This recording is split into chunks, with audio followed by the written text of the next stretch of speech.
Göring's prehistoric breeding project, the Nazi cow. Within the madness of Nazi ideology, almost no idea was too absurd to be pursued. Even extinct animals were to be brought back to life, not for scientific curiosity, but as part of an ideological spectacle. Hermann Göring, Reich Master of the Hunt and Commander-in-Chief of the Luftwaffe, wanted a worthy opponent for the elite of German hunters. He sought something powerful, wild, and supposedly Germanic. His choice was the aurochs, a prehistoric species of cattle that had been extinct since 1627, but was glorified in Nazi thinking as a symbol of the so-called master race. Brothers Heinz and Lutz Heck, zoo directors in Berlin and Munich, volunteered to recreate the animal. With Göring's backing, they spent years crossbreeding various cattle breeds, including fighting bulls, highland cattle, and steppe cattle. The result was the so-called Heck cattle. These animals were smaller than the original, genetically unrelated to the true aurochs, but notably aggressive. Their behaviour was so dangerous that they posed a threat to humans in wildlife reserves. In 1938, the first animals were released into Göring's private hunting forest. The larger plan was to create a Germanic prehistoric park in the Bialowieza forest of occupied Poland. This nature reserve was to include not only the Heck cattle, but also bison and rewilded horses. To make this vision possible, 20,000 local residents were forcibly removed, 900 men were executed, and entire villages were burned to the ground. The forest was cleared of people to make way for Nazi livestock. However, the fantasy was overtaken by the reality of war. The Berlin Zoo was bombed, and many of the animals were killed. Some reports suggest that Göring had his cattle shot himself to prevent them from falling into the hands of the Red Army. The story might have ended there, but in 2009 a British farmer acquired a small herd of Heck cattle. He later described them as the most aggressive animals he had ever encountered. Not even a zoo wanted to take them. In the end, he had no choice but to slaughter them. Some of the meat ended up as sausages. What began as a Nazi breeding project, driven by ideological delusion, remains a disturbing example of how power fantasies can manifest themselves in living flesh and blood. The SS bride schools, training women for ideological marriage.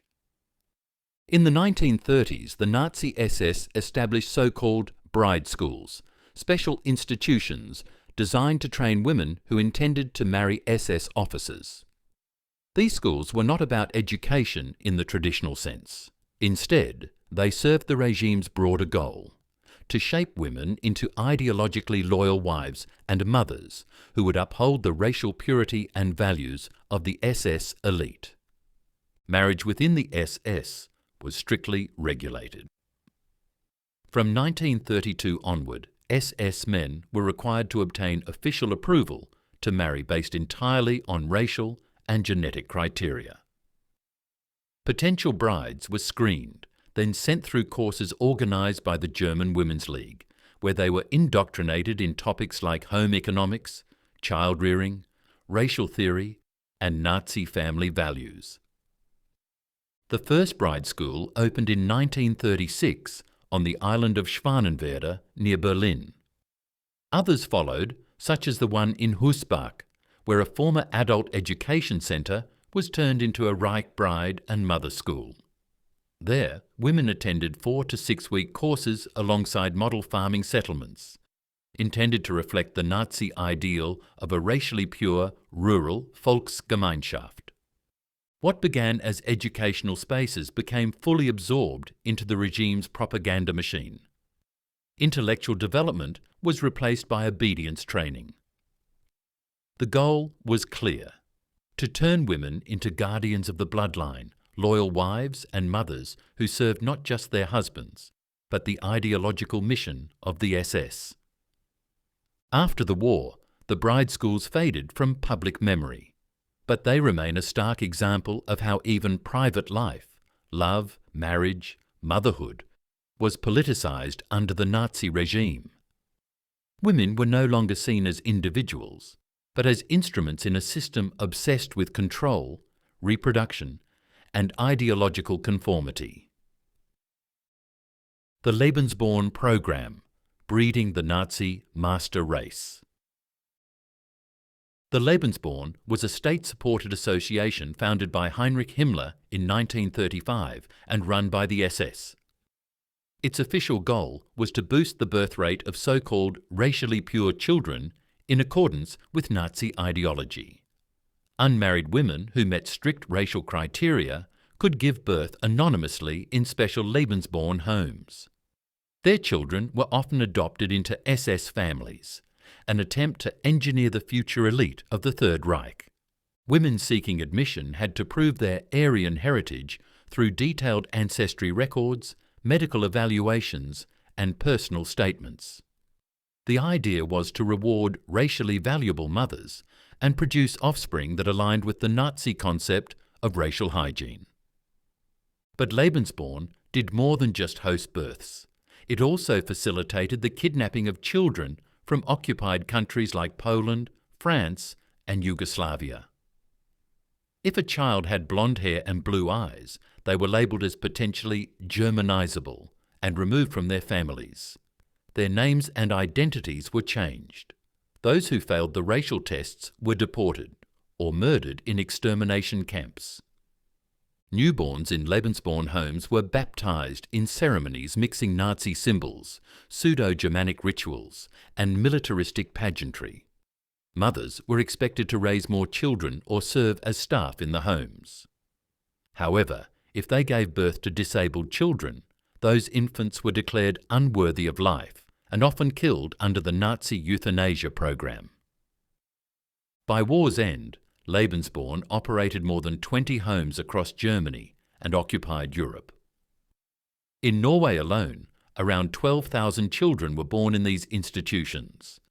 Many of them and their mothers were later ostracized and silenced.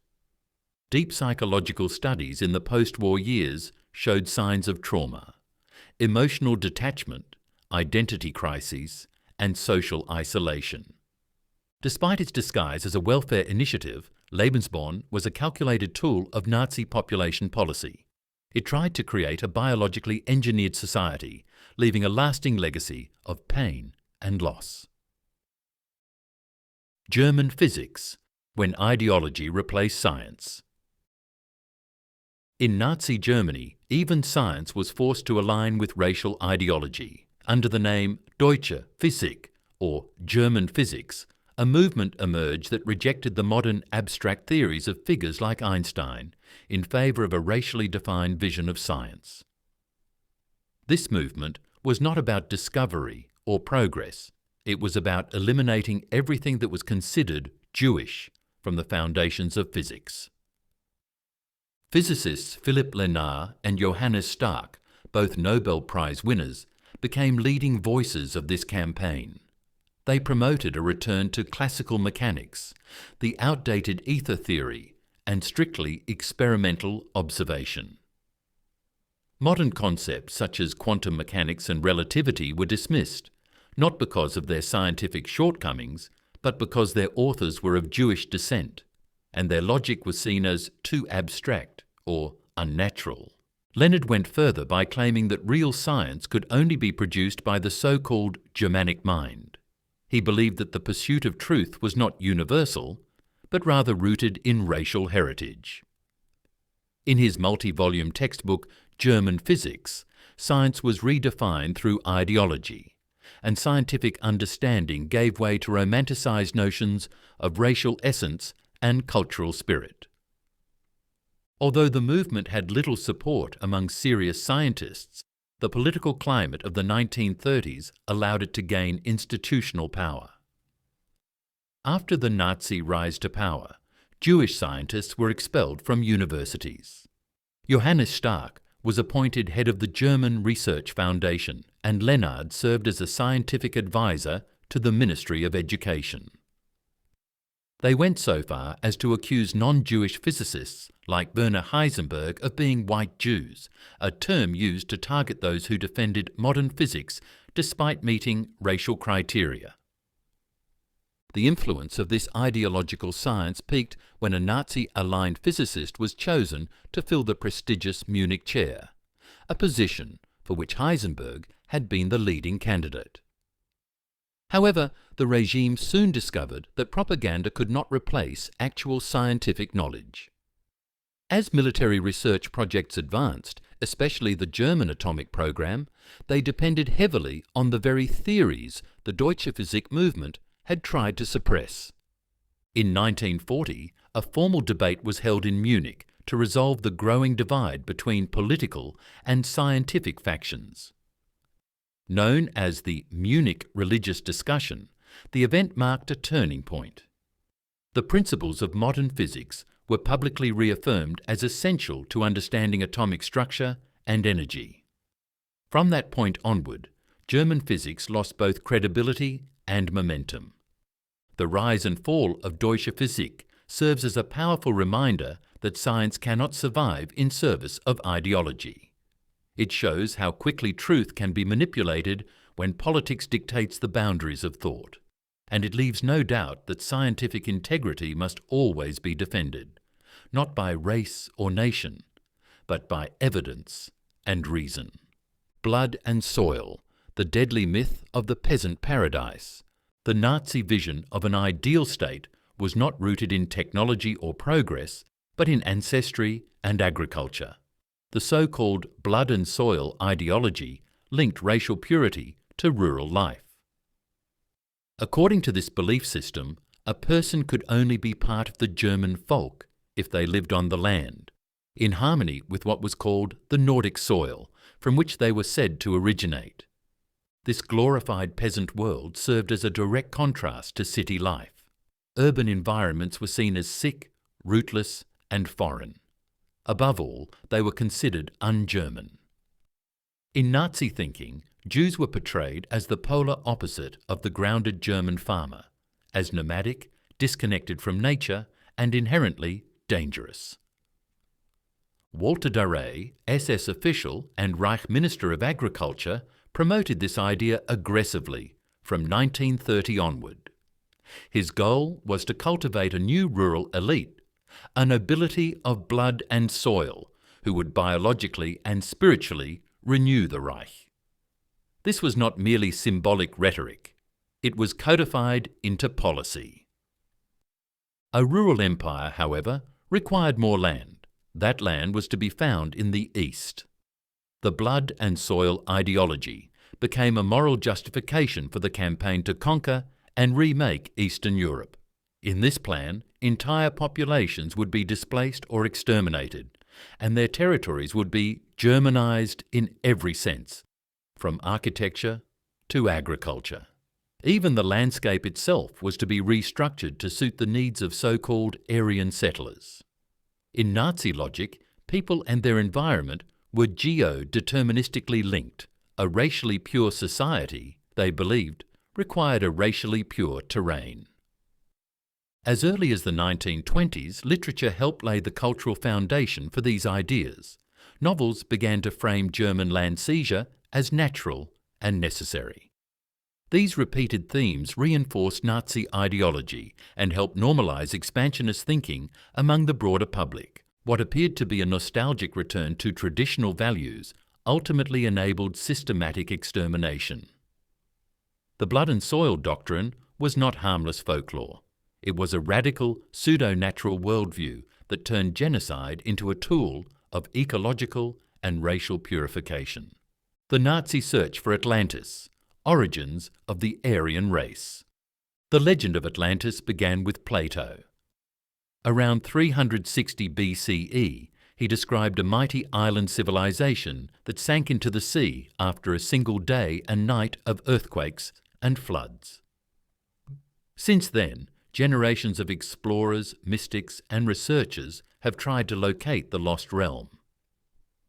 Some believe Plato invented Atlantis as a metaphor. Others insisted it was real.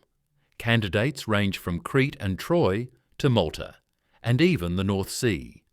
But the myth reached a darker dimension in the 20th century, when Nazi leaders gave it a racial twist. Heinrich Himmler, head of the SS, believed Atlantis was the ancient homeland of the Aryan race. Influenced by racial theorists and nationalist writers, he imagined a northern super-civilization that once ruled the world before vanishing beneath the waves. One writer described it as the breeding ground and colonial heartland of the so-called Aryans. Himmler fixated on Heligoland, a small German island in the North Sea. He sent multiple research expeditions to study its geology and folklore. His hope was to uncover evidence that Aryan ancestors had once lived there. Although no such evidence was ever found, he was unknowingly chasing something partially true. Heligoland is in fact the last visible peak of Doggerland, a large landmass that connected Britain and Europe before being swallowed by rising seas over 8,000 years ago. However, the people who lived there were no lost civilization. They were Mesolithic hunter-gatherers, not mythical Aryan rulers. Today, scientists see more realistic origins for the Atlantis story. Ancient disasters like the earthquake that destroyed the city of Halik in 373 BCE or the volcanic eruption on Thera centuries earlier may have inspired Plato's tale. Other scholars suggest Atlantis was never meant to be real, but rather a cautionary parable about pride and collapse. Yet for the Nazis, the legend became something more. It offered a mythical foundation for their racial ideology, a lost utopia of supposed racial purity, waiting to be rediscovered. In reality, it was nothing more than fantasy dressed as history. Neuschwabenland, the legend of Hitler's ice fortress. One of the most bizarre Nazi myths still clings to the coldest corners of the earth. It tells of a secret base in Antarctica, allegedly built by the Third Reich and fueled by stories of submarines, atomic bombs, and flying saucers. The legend has been widely debunked, yet it continues to resurface in conspiracy circles. Far-right extremists, UFO believers, and online communities keep spinning new versions of the same tale. At the centre of the myth lies Neuschwabenland, a stretch of coastline in Queen Maudland. According to believers, the Nazis explored this region in the late 1930s and discovered an ice-free refuge. They supposedly dug vast caverns into the ice, built a self-sufficient outpost, and stockpiled supplies. After the war, this hidden base allegedly sheltered fleeing Nazi elites. Some versions even claim Hitler survived and lived there, or at least that his ashes were kept in a shrine deep beneath the ice. In July and August 1945, two German submarines, U-530 and U-977, surfaced in Argentina. This real event is often cited as proof of the Antarctic theory. However, polar researcher Colin Summerhayes and his colleagues have thoroughly dismantled the story in a peer-reviewed study. The submarines had neither the fuel nor the capability to travel that far south. In addition, the harsh conditions and solid sea ice during the southern summer would have made a landing impossible. Real military operations such as the US Expedition Operation High Jump or nuclear tests in 1958 unintentionally reinforced these myths by leaving just enough ambiguity for speculation. As historian Holger Meding notes, secrecy and gaps in public knowledge often provide the perfect conditions for conspiracy theories to take root. Nevertheless, there was a real German expedition to Antarctica. In 1938, the ship Schwabenland sailed south with 2 seaplanes on board. The mission aimed to secure whaling territories, not to build a secret base. Whale oil was a vital resource for explosives production.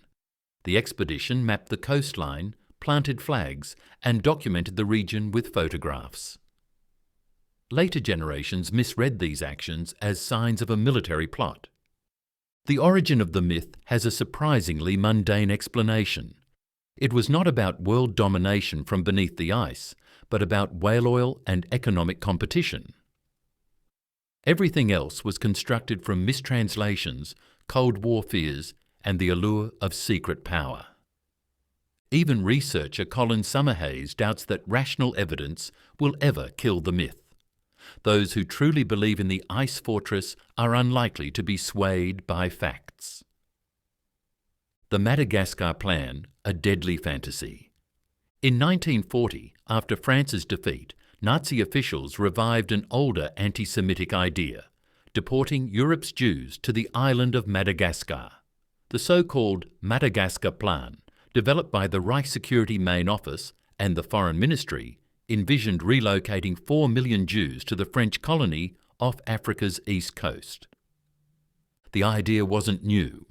As early as the 19th century, anti-Semitic thinkers like Paul de Lagarde and later British fascists proposed Madagascar as a solution to the so-called Jewish problem. Even Zionist leader Theodor Herzl briefly mentioned it in fiction, though for him it was never a serious alternative to a homeland in Palestine.